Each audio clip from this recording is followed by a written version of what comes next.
Þegar ég var mjög ung stelpa þá byrjaði ég strax að fá áhuga fyrir tónlist, sérstaklega daglega tónlist. Og mér þótti mjög gaman alltaf að hlusta á útvarp og heyra íslensk lög og erlend ekki síður. Og ég lærði það mjög ung því ég lærði texta og lærði lögin en hins vegar tók mér langa tíma að þora að syngja þau og ég söng þau svona bara þegar enginn heyrði til. Þorði ekkert að syngja, aðrir var að hlusta. Fór bara bak við hurð eða eitthvað, eða var eitthvað út í móa eða eitthvað sem ég var ein. En svo fer þetta nú að verða svona meira, það að segja, það hvarflar náttúrulega aldrei að mér að sjálfa, ég myndi ekkert að standa upp á svið og syngja eða syngja plötu en þetta voru mín ædol. Það var Haukur Mortens, Erla Þorsteins, Ingibjörg Smith, Elli Vilhjálms og allt þetta fólk sem Helena Eyjólfs, ég dýrkaði þetta fólk. En það bara hvarflaði ekki að mér. Frekar, ég veit ekki hvað hefði frekar átt að ske. En svo bara þróast þetta þannig og ég átti mjög mikið af vinkonum og okkur þótti öllu gaman að syngja saman. Og þannig verður það að þegar ég 15 ára, þá ég allt í einu bara komin upp á svið í Austurbæjarbíó ásamt annarri sem var vinkona mín þá, mjög góð vinkona mín. Og við vorum svo alltaf að syngja svona dúett og við svona, ég man bara ekki eftir hvernig stóð á þessu. Ég man bara við tókum þátt í þessu, það var fullt af öðru krökkum. Ég var 15 og það þótti bara ekkert ungt þá og þau voru krakkar 13 ára sem voru að gera mjög góða hluti. Og svo var nú ekkert meira þessu. Svo líður bara tíminn og ári síðar þá einmitt auglýsing í blaðinu, einhverju dagblaði, þar sem að Kristján Kristjánsson, sem var með KK-sextitinn fræga, sem ennþá vinsæll og flestir þekkja. Og það sem hann auglýsir eftir, viltu verða dægulega söngvari, var það. Og viltu verða dægulega söngvari, ég sá þessa auglýsingu, ég hugsaði mitt, en það hvarflaði ekki einu sinni að mér. Það hvarflaði ekki að mér að sækja þetta, en ég meina áhugavert, en það verður gaman að fylgjast með þessu. Og svo en svo náttúrulega eins og ég sagði við því, ég átti mikið af góðum vinkonum sem voru svo góða með mig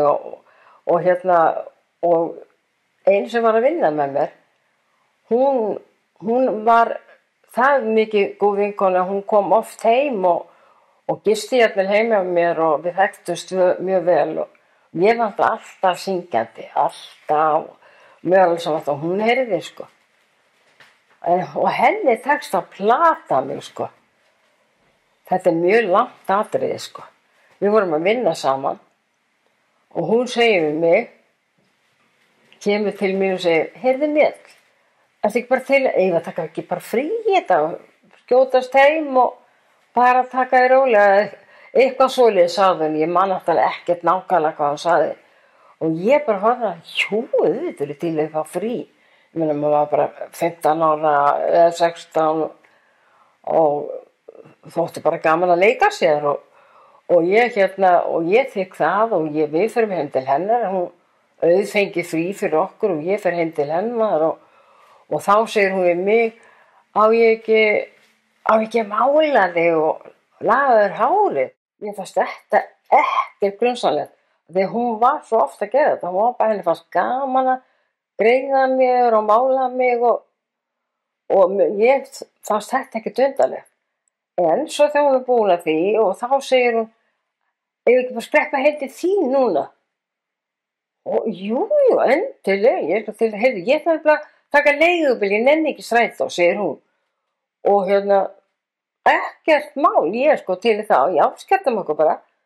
Svo bara kemur leigubílinn og við setjumst inn í bíl og þá segir mín, þegar leigubílstjórinn segir, jæja, hvert á að fara? Þá segir hún Þórscafi og ég get ekki lýst því. Ég gjörsamlega, ég koðnaði niður í sætunni, þá vissi ég hvað hún var að brella. það hafði ekki hvarflað af mér af því það hafði ekki hvarflað af sjálfri mér að, sko ég var búin að gleyma þessu af því þetta var svo fjarri mér að svara þessari auglýsingu.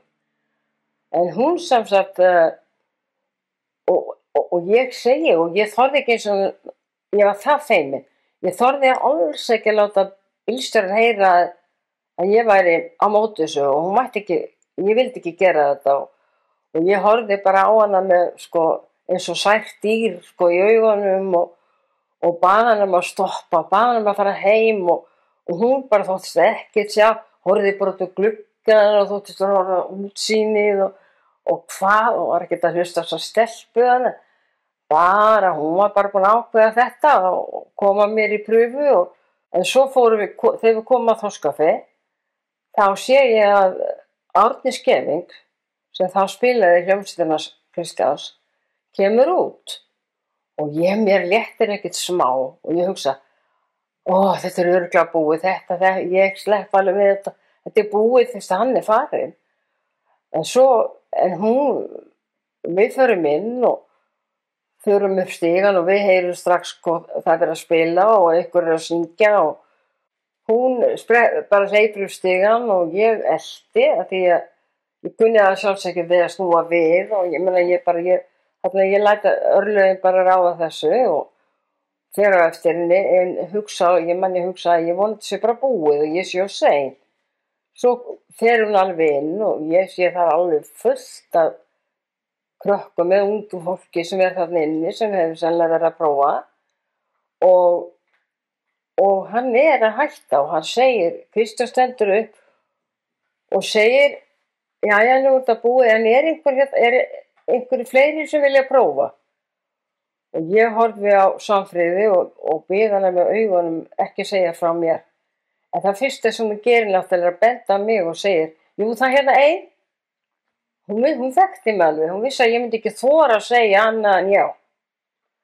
Og þetta verður til þess að ég fer upp á svið og labba bara upp á svið og náttúrulega alveg frosinn og ég er svo heppin að því ég lærði öll lög, bara lærði þau textan bara með því að hlusta útvarpið og ég tek þarna bara 3 vinsælustu lög sem voru spiluð þá í útvarpinu og ég kunni það alveg utan að og ég söng þarna 3 lög.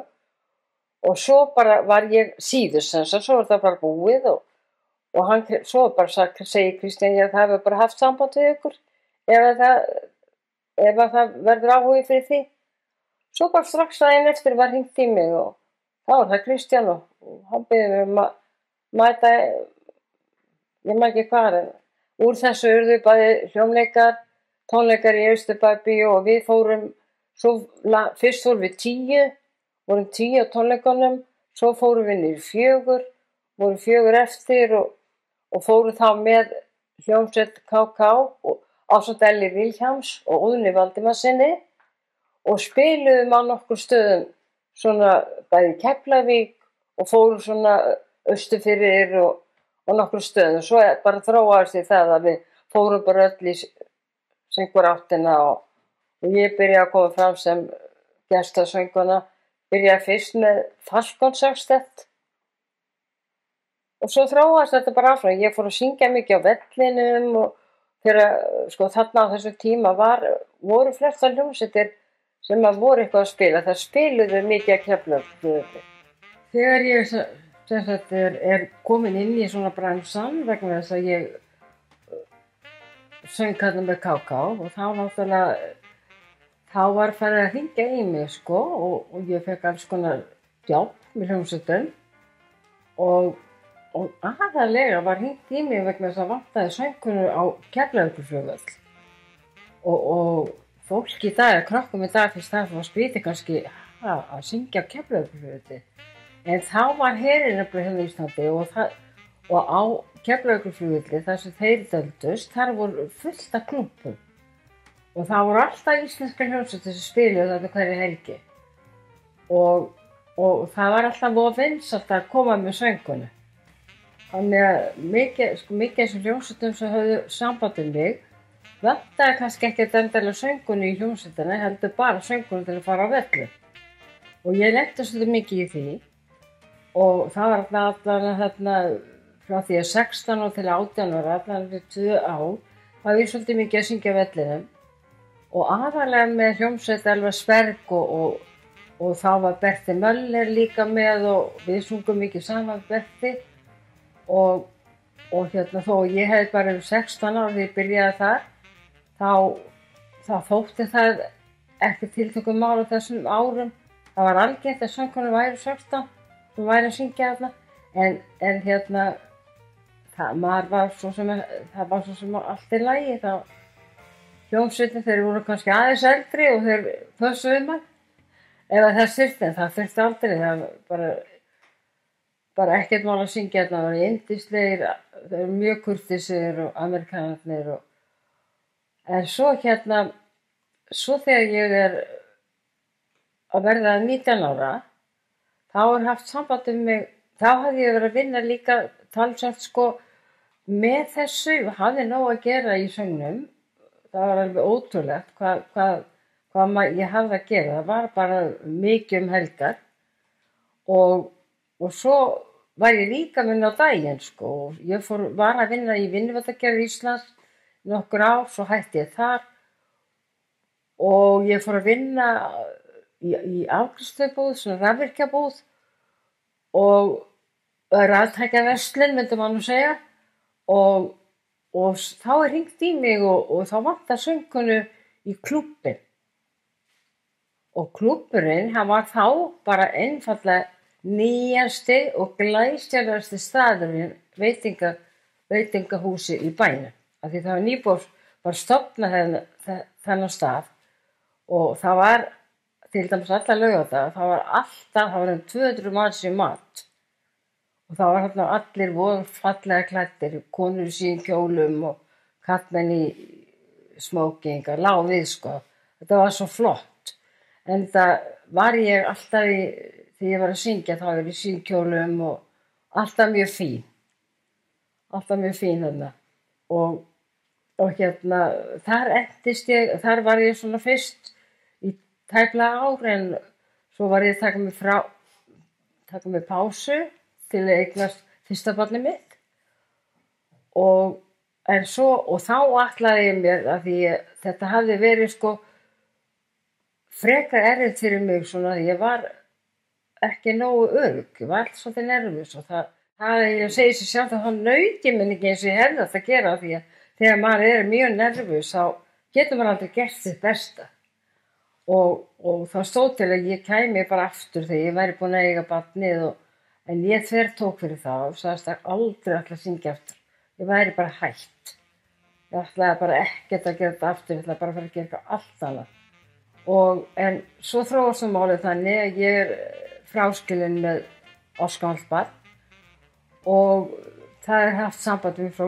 klúbbnum, það er hljómsveit Elvar Sperg og þeir eru að fara að spila helgar og vantar söngkonu og ég hugsa, já, það bara komið mjög vel, ég þurfti náttúrulega laun, ég er bara eins og allir en svo bara skeður óhag sem er mjög leiðilegt og ég hef eiginlega aldrei gleymt því, það situr fast í mér að fyrsta daginn sem ég átti að koma fram með þessari hljómsveit og þá hafði við liðið allan 1,5 ef ekki 2 ár síðan ég hafði verið að hætta að syngja. Að það skeði daginn, sama dag, þá á sér stað óhapp. Sonur minn, áskamall, réttrúmlega áskamall, hann dettur niður stiga og hann vankast og ég bara, ég verð alveg svo hrædd, ég verð svo hrædd að því ég vissi ekki hvort að hann væri lifandi og hann greinilega missti meðvitund og ég var, ég fór með hann og fékk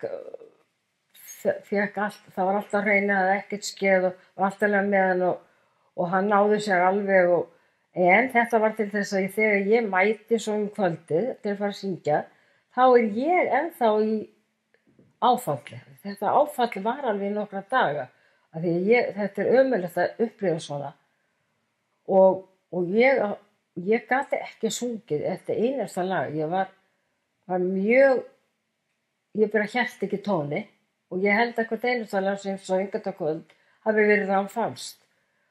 ég heyrði það ekki, frekar sá það á fólki að það var ekki mjög hrifið af þessari söngkonu. En svo fljótlega en mér var ekki sagt upp. Ég held áfram að syngja, af því þeir eru þetta vissu alveg hvað þið skeð, strákarnir í hljómsveitinni, og svo bara fljótlega eftir þetta, þá er fólk bara að koma til mín og segja, það er ótrúlega að heyra hvað þeir eru farið fram. Það var náttúrulega bara út af því að ég var ekkert taugaóstyrk þá, og það var alltaf lagi. Já, svo það er eitt atriði sem mér er mjög eftirminnilegt, og þá fer ég fyrir að syngja í Officerklúbbnum. Einmitt með Elvari Berg og Bertha Möller og því miður man ekki alveg hverju voru með fleiri. Og ég var í buxnadragt, fór í buxnadragt sem að þá var nýjasta tíska. Og mamma hafði saumað á mér rosalega flotta buxnadragt. En það voru svona silfurlita buxur og blússa við. Mjög fallegt. Og ég var búin að syngja þessu í klúbbnum og það bara ekkert mál. En svo er ég þess að syngja og svo fer ég að dansa. Ég gerði það stundu sem það var rólegt og allt í lagi að dansa aðra konu og þá er bara með dansa, þá bara allt inni birtast einhverjir í einkennisklæddir og svona vil ég eitthvað tala við mig og ég bara veit ekkert hvað er að skeð og þá er bara, þú verður að gera svolítið fara út, það má ekki, konur megi ekki í buxum. Og í alvöru má ég ekki verið í buxum, en þá var það, sko reglurnar voru þannig, sko. Þessi tíska var ekkert komið þangað. En svo samdi okkur við það að það var allt í lagi ef að ég væri ekki að dansa. Ég væri bara á sviði. Þá myndi þetta bjargast. En þetta var mjög einkennileg uppákoma. Þetta er mjög skrítið. Og það eflaust eitthvað fleira skeið, sko, sem ég kannski bara man ekkert núna. Rifjast kannski upp fyrir maður. Ég til dæmis lenti því einu sinni þá var ég að syngja í stóru klúbb þar sem voru bara frábreyttir herramenn, rosalega stór klúbbur og ég heldur ég fá ekki bara nýrnasteinakast í miðjum tónleikum og það er bara þér að segja, það eru mestu kvalir sem að hægt að fá. Það verður negabað og það er slæmt. Og það var hræðilegt, ég reyndi að halda það út og hljópa alltaf á milli laga þegar ég var ekki að syngja og þar emjaði og grenjaði og fór svo bara aftur á svið. Þannig að svo sáuð strákarnir mín, komu þeir í hlé og þá sáuð hvernig mér leið og það bara ekkert sem hét að þeir hringdu strax á sjúkrabíl og ég var bara fór hérna til læknis að Keflavíkurflugvelli og svo var bara enda með því ég var send til Keflavíkur og lögð þar inn og allt alveg með það, svo bara gekk þetta sinn vel. En svo allnokkrum mánuðum síðar þá er ég að syngja í Þorskafi á miðvikudegi. Og miðvikudagar voru dagar þar sem að Amerikanar að vellinu máttu koma. Þeir hefðu leyfi til þess að koma á miðvikudögum. Svo er ég bara upp á sviði, þá kemur einn Amerikani og stendur svona beint fyrir fram á mig og segir, bendir á mig og segir, I thought you were dead. Þá héldu allir að ég hefði dáið. Það var bara gekk svo saga að söngkonan hefði bara dáið þetta. En sem betur fer er ég nú ennþá á lífi. Þannig að ég fór ekki þarna, en þetta er mjög minnisstætt. Skemmti bransinn á þessum árum, hann er svo ólíkur bransanum eins og hann er í dag. Til dæmis í dag að vera söngkona held ég, sko, maður getur aldrei sagt hvað var betra og hvað er verra, við getum ekki sagt það, en ég held að í dag eru söngkonur miklu meiri vinir, það voru ekki óvinir, en það hittist svo sjaldan. Það var allir að syngja á sama tíma og við vissum af hver annari en við kynntust ekki. Við vissum en við kynntust ekki. Núna í dag þá er svo mikið af þessu söngkonum og söngurum syngja saman á tónleikum, því það er orðið mest það að haldnir séu tónleikar og þá kynnist þetta fólk. Og þetta öðru vísi, í gamla daga þá var maður bara ráðinn með sömu hljómsveitinu og þú bara varst það. Og í sömu tilfellum skrifaði maður undir samning og þó maður gerði það ekki, þá var maður bara ráðinn með hljómsveitinni og þú varst fara að mæta alltaf. Þá voru jólin og gamlárskvöld, nýárskvöld og þessi dagar, frídagar. Og það fannst mér alltaf mjög erfitt, þá þráði ég að vera heima með börnunum mínum. Mér fannst það alltaf svo erfitt. En þetta bara það sem fylgir svona starfi, eins og leikurum og svona, ég meina. Þetta bara hluta starfinu og var, eins og segi, fólk getur ráður sem í dag, þarna var maður bara skikkað til að vera á þessu sama stað. En að vísu, svo hætti ég því og fer að fara í sem sagt, svona, eins og, ef ég má sletta, svona frílans. Þá fór ég að vísu með sömu hljómsveitunum alltaf, með sömu hljómsveit. En við spilum ekkert alltaf á sama stað, sko. Fórum mikið landið og svo spilum við á prívatböllum og það var ekkert alltaf á sama stað. Á vissuleyti þótti mér það skemmtilegra af því mér þótti leiðilegt að vera alltaf á sama stað og alltaf með, af því það fór ekki mikil tími í að bæta við nýjum lögum. Þannig þú varst mikið að taka sömu lögin og ég get ímyndað mér að allan var maður sjálfur á hundlegur að því. Það var svona nýbreytni ef maður nýbreytt stað. Það var ekki sama fólkið og það voru kostir við það. Það voru kostir að galla við þetta allt saman. Mamma kom með skilaboð til mín frá konu sem var að vinna með henni að ég ætti að hafa samband Svavar Gess. Og hann var með ykkur lög sem hann vildi að ég prófaði. Og ég hringi í hann og þá segir hann mér þetta, hann sem er 2 lög sem hann langið þess að ég prófi og veit hvort að ég geti sungið fyrir hann og ég auðvitað bara segi ég bara já, ég meina hverju hefði ég að tapa. Það er gaman að syngja plötur sem er ræður svo annað borð og svo hérna bara kom hann með plötur til mín sem það voru á norsku þessi 2 lög og þetta í þá daga eða það þegar Svavar Gess hann gaf út plötur sem var mjög algengt að þetta var bara hann keypti spilið, það var undirspil svona eins og karaoke og ég hlusta svo bara á þessi lög og svo lét hann gera texta og svo sé ég textan Jón er komin heim og ég svona hika aðeins ekki það, það alveg sem á ekki miskilja það að mér þótt þetta var fínn texti, það var ekki það sem var heldur var hann svolítið á skjön við tíðarandann af því það var svo mikið rauðsokkurnar og það var svo mikið í gangi, það var svo mikið að ske bæði út í heimi og líka á Íslandi og ég hugsaði þetta var kannski myndi ekki vera nógu sniðugt en svo velti ég svo fyrir mér svo sagði ég var að ræða með mömmu svo sagði ég ger það bara þetta með hvort þegar aldrei verið að spila og þannig fór það. Ég og ég Jón, Jón komin heim. Ég glöð og ég góð, Jón komin heim. Kvíði mæð og ángist Sko, varðandi það að hérna til dæmis, hvað hef ég hugsað mér að vera lengi í þessu? Það segir fyrir sjálf að það verður ekki mikið lengur en aldrei segja aldrei, en ég held að ég hafi verið, sko ég byrjaði þarna reynda mjög ung, 16 ára, 15-16 og ég held að ég hafi verið bara rúmlega 20 þegar fólk var að fara að spyrja og segja við mig, ætlar ekki að fara að hætta þessu. Það verið búin að vera þessu 4-5 ár. Og mér fannst þá, ég hugsaði, ég var búin að vera mjög lengi að syngja, það ætti að fyrir að koma tími á það. En halló, hversu mörg ár eru síðan? Svo hef ég auðvitað oft ætlað mér að hætta. En ég hef aldrei staðið við það. Ég meira sagði oft viðtölum að ég ætla að hætta og svo sagði ég ætla að hætta að segja að ég sé að hætta. Ég hætti bara þegar ég hætti.